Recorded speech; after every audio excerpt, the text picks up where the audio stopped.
gostaria de dedicar agora esse tempo compartilhando com os irmãos um texto da palavra de Deus que se encontra em 2 Coríntios, capítulo 10, versículo 16. Esse texto é o tema da nossa campanha anual de 2021. Eu quero mesclar um pouquinho aqui na reflexão desse texto e mostrando qual é o resultado quando uma igreja compreende o significado desse texto. Ou como a igreja compreendeu em um período da história o significado desse texto e o nosso desafio nos dias de hoje. 2 Coríntios capítulo 10, 2 Coríntios capítulo 10, versículo 16. Diz assim a palavra do Senhor: a fim de anunciar o evangelho para além das vossas fronteiras, sem com isto nos gloriarmos de coisas já realizadas em campo alheio. Eu gostaria de ler de novo. A fim de anunciar o evangelho para além das vossas fronteiras, sem com isto nos gloriarmos de coisas já realizadas em campo alheio. O apóstolo Paulo, que escreve essa carta, guiado pelo Espírito Santo, plantou essa igreja na cidade de Corinto, na sua segunda viagem missionária. Paulo chegou em Corinto e, por causa de algumas irmãs que tinham hábito de orar em determinado lugar, elas ouviram o evangelho, levaram o evangelho para outras pessoas, partindo da sinagoga que ficava em Corinto e de outras regiões que estavam ali. Com essas ações, surgiu a igreja de Corinto. O apóstolo Paulo ficou 18 meses em Corinto. Pouquíssimo tempo. Um tempo curto. Mas nesses 18 meses, ele deixou uma igreja com o evangelho. Uma igreja plantada. Uma igreja dando os primeiros passos na sua vida cristã e na sua vida de ser como igreja. Depois Apolo chegou, que era mais de igreja local, era mais da área do ensino, era mais alguém voltado para a docência, e Apolo, então, firmou essa igreja e deu à igreja condições para que ela se organizasse e crescesse. Depois de alguns anos aqui, essa igreja começa a ter alguns problemas graves. Problemas de pecado, problemas de divisões, problemas de doutrinas. E aí então os irmãos escrevem para o apóstolo Paulo e ele responde com essas cartas, orientando a igreja como a igreja deveria se comportar, como a igreja deveria ser. E nesse texto que nós lemos, do capítulo 10, da segunda carta, nós podemos observar uma compreensão clara, uma compreensão simples e clara da vontade de Deus para a sua igreja. Ele revela aqui, ensinando a igreja de Corinto, qual é a missão da igreja. Quais são os elementos que devem fazer parte da vida da igreja, do DNA da igreja, do jeito de ser igreja. E por conta disso, eu gostaria de refletir com os irmãos sobre duas observações, ou eu gostaria de fazer duas observações que revelam aqui qual é a missão da igreja. E a primeira observação é sobre o conteúdo dessa missão. A igreja do Senhor Jesus, que recebeu alguns mandamentos pós-ressurreição, em Marcos, em Mateus, em Atos 1:8, nós vemos esses mandamentos, onde Jesus disse: ide por todo mundo e pregai o evangelho a toda criatura. É a grande comissão que nós ouvimos constantemente. Essa igreja que recebeu essa tarefa, recebeu essa missão tem um conteúdo. E qual é o conteúdo? O conteúdo é o Evangelho. E o Evangelho é a pessoa do Senhor Jesus e tudo o que ele falou, que está escrito na palavra de Deus. O Evangelho é a pessoa de Jesus e tudo o que ele falou. E o que Jesus falou está de Gênesis a Apocalipse. Porque na carta aos Hebreus, diz que os irmãos do Antigo Testamento também ouviram o Evangelho, receberam o Evangelho. Ou seja, eles receberam Cristo e tudo aquilo que Cristo tinha falado através da palavra no Antigo Testamento. O conteúdo é o Evangelho. A fim de anunciar o Evangelho, tudo aquilo que o apóstolo Paulo fez para a igreja de Corinto, tudo aquilo que o apóstolo Paulo ensinou à igreja de Corinto, instruiu a igreja de Corinto, tudo aquilo que Apolo trouxe para a igreja de Corinto, a Bíblia diz que Apolo era poderoso nas Escrituras, tudo o que esses irmãos ouviram, aprenderam, o fim da missão dos missionários, dos apóstolos, foi o Evangelho. O propósito principal do ministério, da vida da igreja, é o Evangelho. A fim de anunciar o Evangelho. Isso é óbvio. Alguém diz que aquilo que nós mais tropeçamos na nossa vida é aquilo que é óbvio. Porque aquilo que é óbvio se torna ao longo do tempo trivial, comum e simples, e a gente acaba deixando de lado e a gente acaba esquecendo. Principalmente nos nossos dias, em uma sociedade secularizada, em uma sociedade com um forte sincretismo religioso, em uma sociedade materialista, nós precisamos relembrar, precisamos rever, precisamos reler que o conteúdo da vida e da missão da igreja é o Evangelho. É o óbvio, sim, mas que precisa ser relembrado.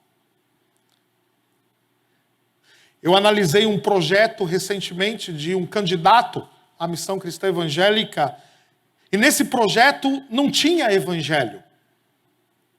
Tinha ações humanitárias. Tinha ações sociais, no sentido de ações humanitárias. Eu fui orientá-lo, porque no nosso regimento, no nosso estatuto, para ser missionário da missão, a prioridade é a evangelização. E aí eu fui orientá-lo, e ele me respondeu o seguinte: pastor, se eu colocar que eu vou evangelizar ou que eu vou plantar uma igreja, as igrejas não vão me sustentar. Porque os missionários hoje conseguem sustento e recursos quando eles apresentam projetos sociais. Mas quando eles falam que só vão evangelizar, as igrejas não querem ajudar. Meu Deus! Será que ele tem razão Conhecendo o mundo evangélico hoje, em certo grau ele tem razão. Isso acontece, de fato. Mas será que é isso que a palavra de Deus está nos ensinando? O conteúdo da nossa missão é o Evangelho. Um outro projeto, eu estou mostrando o porquê que nós tropeçamos no óbvio. Por isso que eu estou dando esses exemplos. Um outro exemplo que nós recebemos, um projeto que era de um irmão que quer ser missionário, e o objetivo desse projeto dele era ensinar a igreja a praticar esportes. Ele tinha sido atleta, fez educação física. O objetivo do projeto dele era ensinar a igreja a praticar esportes. E aí, conversando com ele, eu falei, irmão, que texto bíblico, que parte da Bíblia você usa como base do seu projeto? Porque, na verdade, se formos literais na leitura bíblica, tem um texto contrário a isso, porque Paulo diz que o exercício físico para nada se aproveita. A gente sabe o que ele está dizendo, mas será que Deus nos chamou para ensinar a igreja a praticar esportes? Será que essa é a missão da igreja? Não, não é. Essa é a missão do Esporte Clube Corinthians. Opa! Essa é a missão dos clubes, do São Paulo, do Palmeiras, do Tênis Clube de São José dos Campos. Essa é a missão dos clubes esportivos, que é fruto da graça de Deus para a sociedade, para o bem da sociedade, que traz benefícios para a nossa vida, para a nossa saúde, para a educação dos nossos filhos, para o nosso entretenimento. Essa é a missão deles. Mas eles não receberam a missão de pregar o Evangelho. Eles não receberam a missão de plantar igrejas. É muito estranho se um clube plantasse uma igreja. Eles não receberam essa missão. A missão de viver e anunciar o Evangelho é da igreja. Se o projeto fosse levar a igreja para a comunidade usando o esporte, aí é outra coisa, né? Aí é outra história. Mas não era. E a igreja, via de regra, quando a igreja tenta praticar esportes, é uma tragédia, né? Bom, eu não sei a igreja aqui, mas a minha igreja é muito ruim de esportes. Talvez aqui a igreja seja boa, né? Os irmãos são ruins só. É o Evangelho. A outra observação é a extensão desse Evangelho. A fim de anunciar o Evangelho para além das vossas fronteiras. O apóstolo aqui, a intenção do apóstolo é mostrar que a missão, que o compromisso, que a responsabilidade vai além dos compromissos, além da vida, além do dia a dia, além dos eventos que são importantes, mas que estão limitados às fronteiras da igreja local. É ir além das vossas fronteiras, irmãos, que estão em Coríntios. Isso não é motivo de me gloriar, isso não é motivo de glória nenhuma. Isso é um cumprimento de responsabilidade para que Deus receba a glória. E aí ele diz aqui no versículo 17, se há alguma coisa de me gloriar em relação à missão, em relação à tarefa que está sendo cumprida, o motivo de glória aqui é o Senhor. O motivo é o Senhor. Nós temos uma igreja cristã evangélica na Índia. Isso não é motivo de nos gloriar, de fazer uma obra do outro lado do mundo com tantas dificuldades que o mundo enfrenta, a nossa glória é o Senhor. Nós estamos cumprindo a nossa tarefa, a nossa responsabilidade. E a extensão disso, indo além das vossas fronteiras, é global, é mundial. Nós precisamos pensar, meus irmãos, como cristãos, com uma visão global, com uma visão mundial. Tudo aquilo que nós fazemos, tudo aquilo que nós intentamos, tudo aquilo que nós sonhamos nas nossas vidas, tudo aquilo que nós fazemos na nossa vida familiar, precisa repercutir para a bênção das nações. Tudo aquilo que nós fazemos, as nossas orações, as nossas ações, precisam reverberar para que as nações conheçam ao Senhor Jesus como Senhor e Salvador. E você sabe que nós fazemos isso na nossa vida comum do dia a dia. Uma grande parte daquilo que nós consumimos, uma grande parte daquilo que nós investimos ou que nós pagamos com os nossos recursos, saem do nosso país, saem das nossas fronteiras para alimentar o mundo com aquilo que nós consumimos. Nós investimos nas nações. É uma boa porcentagem disso que nós vivemos no nosso dia a dia, nós alimentamos a China. Quase tudo que nós compramos vem da China. Uma outra parte, na questão alimentícia, nós alimentamos muito a América do Norte. Os países árabes. Nesse mundo globalizado de comércio e de relações exteriores, nós estamos alimentando o mundo no nosso dia a dia. Na internet. E isso também precisa chegar naquilo que nós conhecemos como Evangelho. Nós precisamos alimentar o mundo com o Evangelho. Nós precisamos usar os nossos recursos, o nosso tempo, a nossa oração, para que o mundo conheça o Evangelho. A nossa visão tem que ser global, mundial. Além das vossas fronteiras. Isso é importante.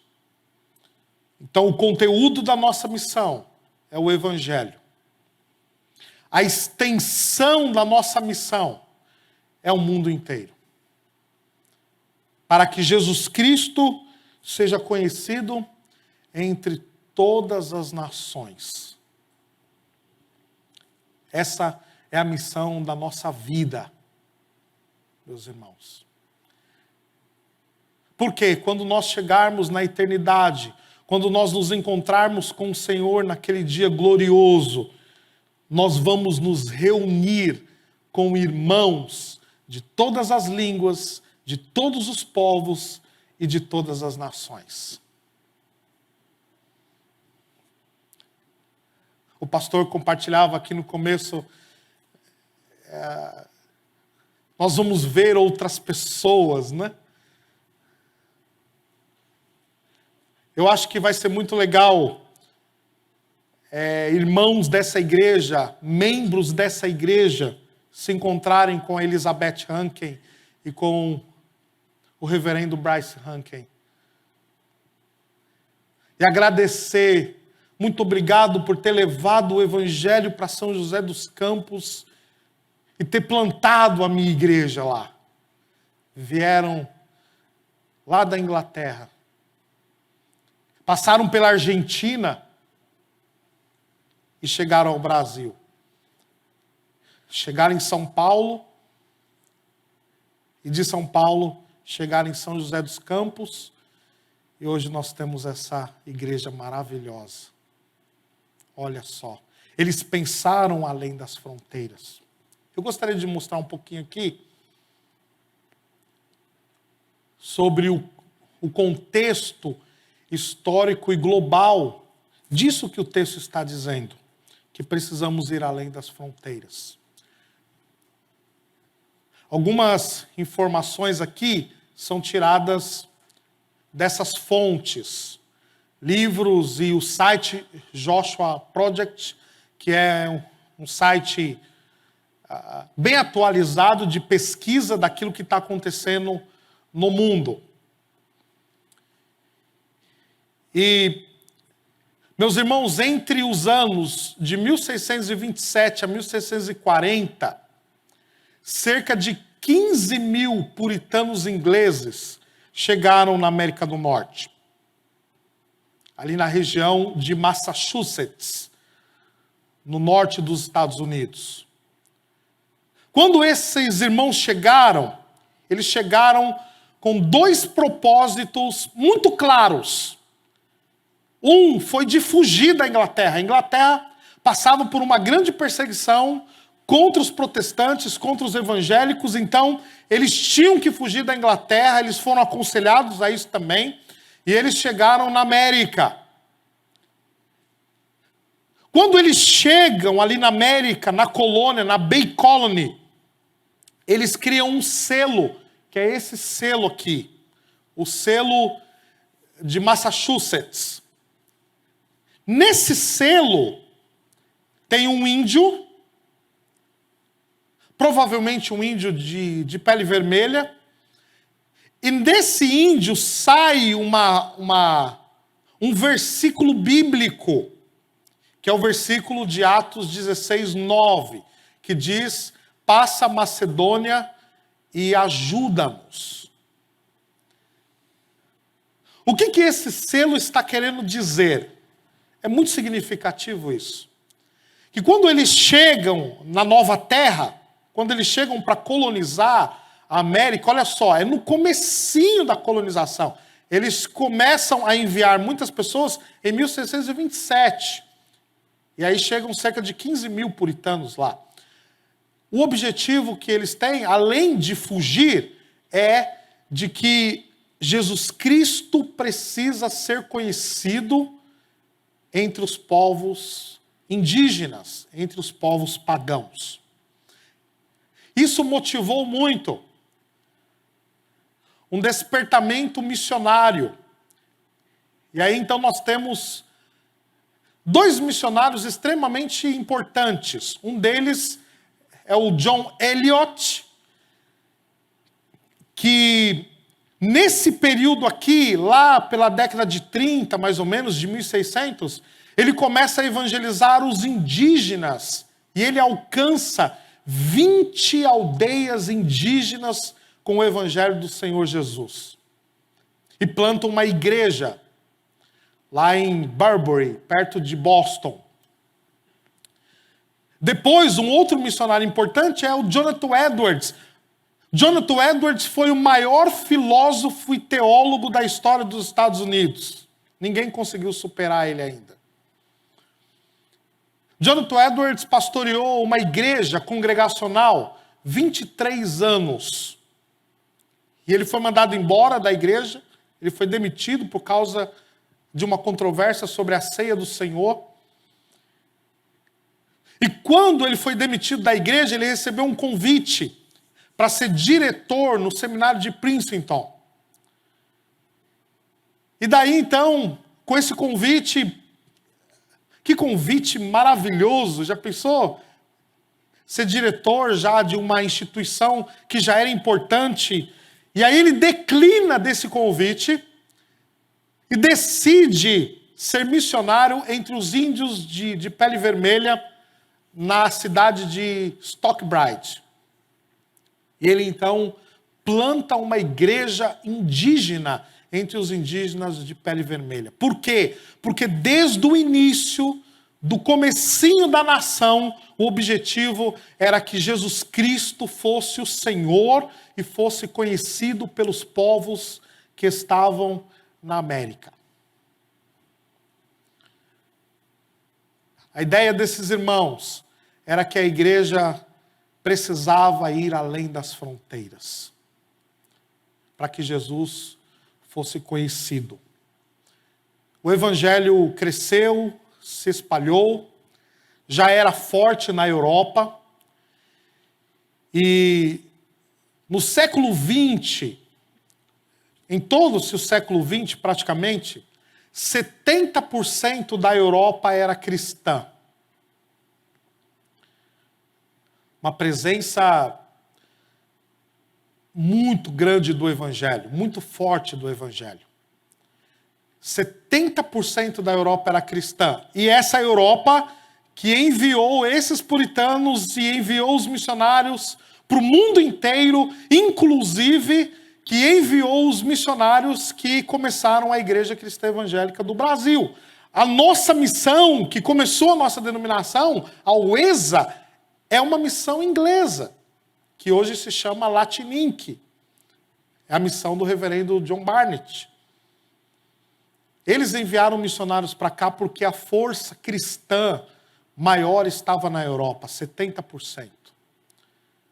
No final do século XX para o início do século XXI, houve uma queda no cristianismo por causa da secularização, da teologia liberal que detonou as igrejas na Europa. E já no início do século XXI, que nós estamos agora, há cerca de 28% de cristãos em toda a Europa. Esse declínio já tem acontecido também na América do Norte. O aumento do materialismo, da secularização, do liberalismo tem crescido na América do Norte, e a América do Norte está numa fase de declínio, a queda livre. Muitas igrejas diminuindo de membros, muitos cristãos já são extremamente nominais, secularizados, e uma boa porcentagem nem vai mais à igreja. Isso aconteceu e os pesquisadores dessa área de cristianismo, de evangelização, um deles é o Philip Jenkins, que está aqui na foto, eles chamam de uma mudança subglobal no cristianismo. Há uma mudança de eixo no cristianismo, na vida da igreja. E eles chamam isso de subglobal. E tem alguns exemplos que o Mark Knoll, que é um historiador americano, ele traz no livro dele chamado A Nova Face do Cristianismo. Ele vai revelar nesse livro que o Brasil hoje envia mais missionários do que o Canadá e a Inglaterra juntos. A Igreja Presbiteriana do Ghana reúne mais membros do que a Igreja Presbiteriana da Escócia, que foi aonde começou a Igreja Presbiteriana. Que é incrível isso. A Igreja Presbiteriana da Escócia é a igreja oficial, desde a Reforma Protestante. E hoje a Igreja Presbiteriana lá no Ghana, na África, tem mais membros do que a Igreja Presbiteriana na Escócia. A Igreja da Inglaterra, na Nigéria, crê na palavra de Deus, na Bíblia como palavra de Deus. E a igreja lá na Inglaterra, a Igreja da Inglaterra, queria decidir pela ordenação de pastores homoafetivos. E agora, recentemente, tem uns 5 anos, mais ou menos, na Assembleia Geral da Igreja da Inglaterra, eles estavam já a ponto de decidir a ordenação ao ministério de pastores homoafetivos. E aí, então, na lista de palestrantes, tinha um bispo da Nigéria, que era o último palestrante.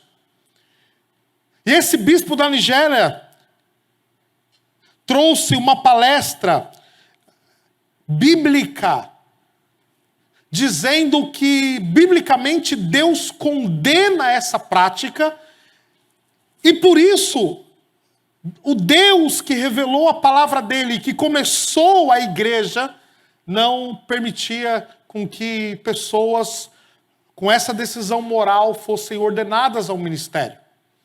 E ele então expôs a sua palestra, e aí na hora da votação, por 2 votos, ele convenceu muitos líderes, e por 2 votos, essa proposta não foi aprovada. E a grande questão ali na igreja da Inglaterra tem sido até agora que quem convenceu a Assembleia, quem trouxe a palavra de Deus para a Assembleia foi um bispo da Nigéria. Como que pode um negócio desse? Eles estão oriçados por conta disso. Por quê? Porque a força do cristianismo, a vida do cristianismo, o mover do Espírito Santo no cristianismo no mundo hoje está no sul global. O sul global hoje vive um avivamento na África do Sul. Está terminando um avivamento na Coreia do Sul. E nós estamos vendo o evangelho borbulhar na América do Sul. E o que isso tem a ver conosco, meus irmãos? Isso tem a ver conosco porque de séculos e milênios de história da igreja, nunca aconteceu isso. É a primeira vez que há uma mudança global do norte para o sul, e a igreja está viva e vibrando no sul, que inclui o Brasil. Isso significa, isso quer dizer que chegou a nossa vez. Deus está levantando a nossa geração, o nosso tempo, o nosso país, para que o evangelho seja conhecido no mundo todo. Deus tem levantado a Igreja Cristã Evangélica do Brasil para levar o evangelho para a Índia, para levar o evangelho para o Japão, para levar o evangelho para a China, para levar o evangelho para a França, para a Inglaterra outra vez, porque chegou a nossa vez de irmos além das fronteiras e anunciarmos o evangelho no mundo todo. É a nossa geração. É o nosso tempo, é o nosso momento. Não é tempo de ficar dormindo, adormecido, olhando para o céu, esperando as coisas surgirem ou passarem. É o nosso tempo de levar o evangelho para o mundo inteiro. Que privilégio é esse que nós estamos vivendo? Mesmo com a pandemia, com esses lockdowns que vão e vêm, que estão acontecendo. Mesmo com tudo isso, meus irmãos, a nossa economia não entrou em colapso.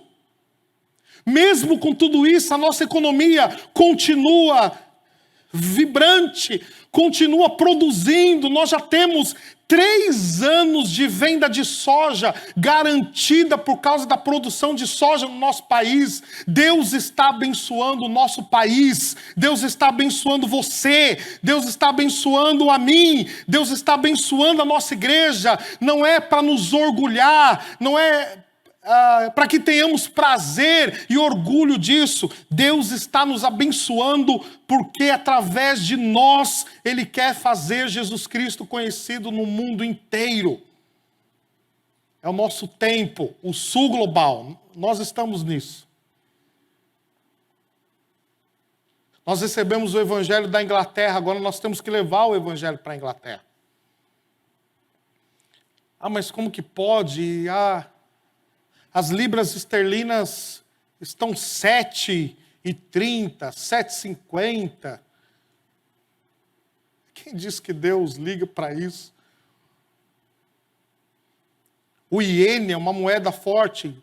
Os missionários americanos com o dólar sofrem com a força do iene do Japão. E não é o câmbio, é a força da economia. É a força da produção. Deus não se importa com isso. Mas Ele está nos abençoando para isso. Ele está nos abençoando para isso. A fim de anunciar o Evangelho além das vossas fronteiras. Para quê? Para que o mundo conheça o Senhor Jesus Cristo e se cumpra esse texto de Apocalipse, capítulo 7, versículo 9 e 10.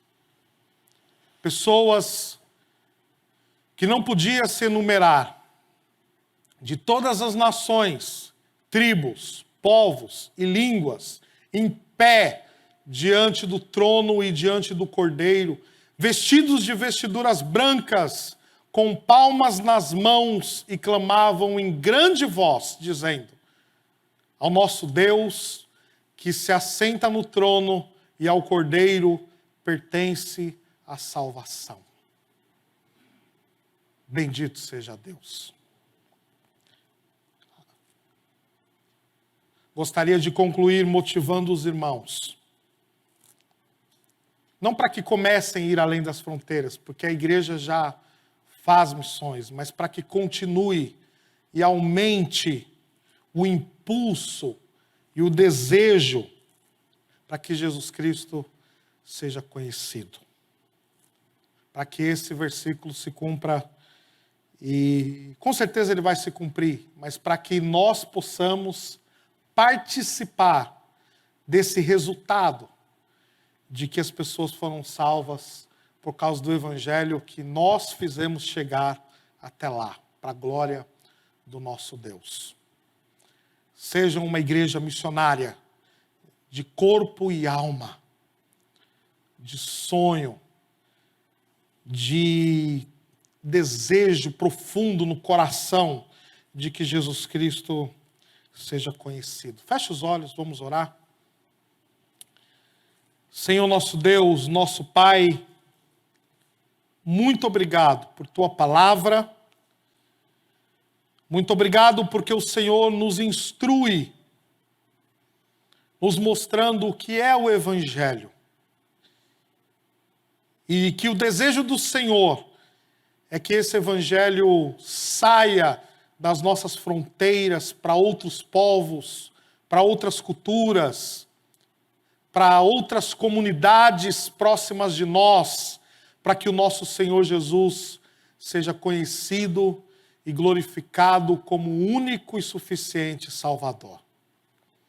Senhor, usa as nossas vidas, que não venhamos passar por esse período da história e simplesmente passar,